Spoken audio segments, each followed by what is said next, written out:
the butterfly lovers, a love that could not be contained by death in the tea-drenched hills of Zhejiang. During the Eastern Jin Dynasty, lived a girl named Yingtai. Born into a wealthy family, her heart yearned not for silks or suitors, but for scrolls and scholarship. She would steal moments under moonlight to read poetry, her fingers stained with ink, her mind hungry for more than what society allowed. One day, with fire in her voice, she knelt before her father and begged, "Let me study in Hangzhou. I will disguise myself as a boy, no one will know." Her father scoffed. A girl among scholars, the heavens would shake. But after endless pleading and her mother's quiet support, he agreed. On one cruel condition, that she return by 16 to marry the Ma family's son. That night, Yingtai's hair was cut short, her chest bound flat. At dawn, as the mist rose from the fields, Ju mounted a donkey and rode toward destiny. At the Confucian Academy in Hangzhou, why dazzled?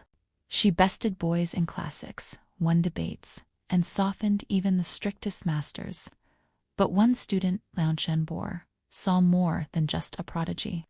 Shanbo was gentle, his eyes warm as the mountain spring. They became inseparable, studying, sparring, and sharing books beneath plum trees. Once, in a field of fireflies, he said, "You remind me of my little sister." Yingtai smiled, hiding her sting. "Then let's become sworn brothers." They sealed the vow with pricked fingers and wine beneath the plum blossoms. For 3 years they lived as brothers, but as love grew unbearable. Then came the letter. Her parents summoned her home. The wedding preparations had begun. At the farewell, Yingtai handed Shanbo a jade pendant of 2 carp, intertwined forever. "Come visit me," she said. "Meet my sister, who knows you better than anyone." Weeks later, Shanbo arrived, dressed in his finest, clutching wildflowers. The servant led him through the garden and there stood her hair long, her gown green as spring. He froze. "Ju, but you're a girl," she whispered.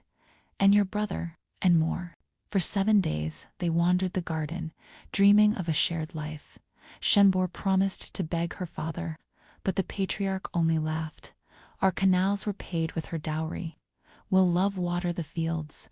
Shanbo collapsed at the gates that night, coughing blood.